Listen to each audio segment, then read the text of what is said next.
Dans l'espace, les particules obéissent à un ensemble de lois différentes de celles que nous connaissons sur Terre. L'étendue au-delà de la Terre est presque entièrement remplie d'un état mystérieux de la matière. On le rencontre rarement sur Terre. Pourtant, cela déclenche des aurores et a même un impact sur notre exploration de l'espace. Il s'agit du plasma. Après le solide, le liquide et le gaz, le plasma est le quatrième état de la matière. Il est constitué de particules ionisées.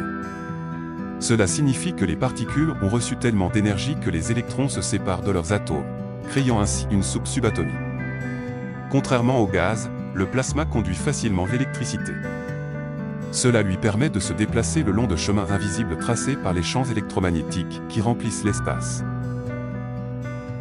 Bien que le plasma soit rare sur Terre, il représente 99,9% de l'univers visible, y compris le Soleil et les autres étoiles.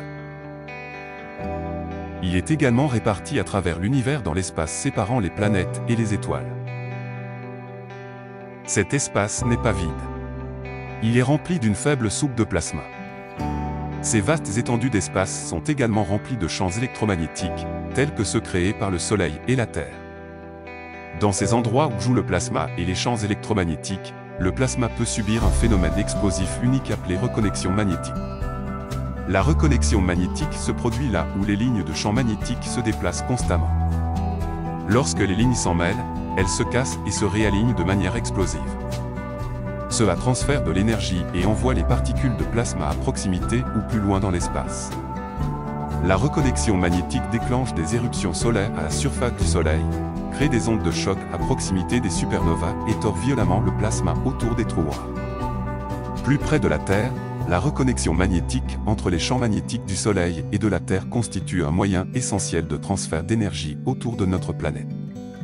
Par exemple, lorsque la reconnexion magnétique se produit du côté nocturne de la Terre, elle peut pousser les particules vers les pôles, déclenchant ainsi des aurores.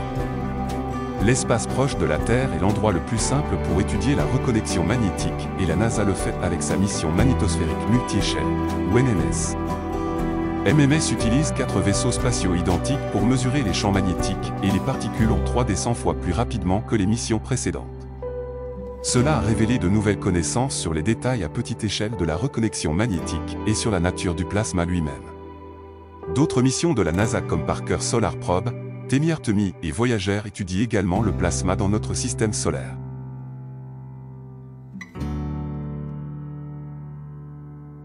Les éruptions se produisent fréquemment et résultent des lignes de champs magnétiques dynamiques qui s'étendent dans l'atmosphère du Soleil.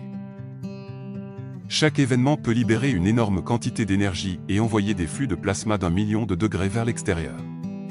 La matière éjectée échappe à l'attraction gravitationnelle du Soleil et ondule dans l'espace ou retombe vers la surface. À cette occasion, une rivière de plasma a été vue monter et descendre au-dessus du limbe solaire sur une période de 2 heures. Juste avant que les aurores se produisent dans le ciel, une forme mystérieuse apparaît souvent.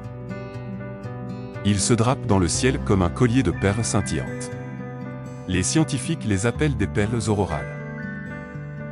Des structures comme celle-ci peuvent révéler comment le champ magnétique terrestre interagit avec la matière solaire jaillissant dans l'espace. Mieux comprendre ces interactions pourrait aider les scientifiques à protéger les satellites en orbite terrestre basse contre les événements solaires extrêmes. Toutes les aurores sont créées lorsque des particules chargées du Soleil sont d'abord piégées dans l'environnement magnétique terrestre, puis canalisées vers l'atmosphère. Mais les scientifiques réalisent maintenant que de petits changements dans l'environnement magnétique peuvent entraîner de grandes différences dans l'apparence des aurores.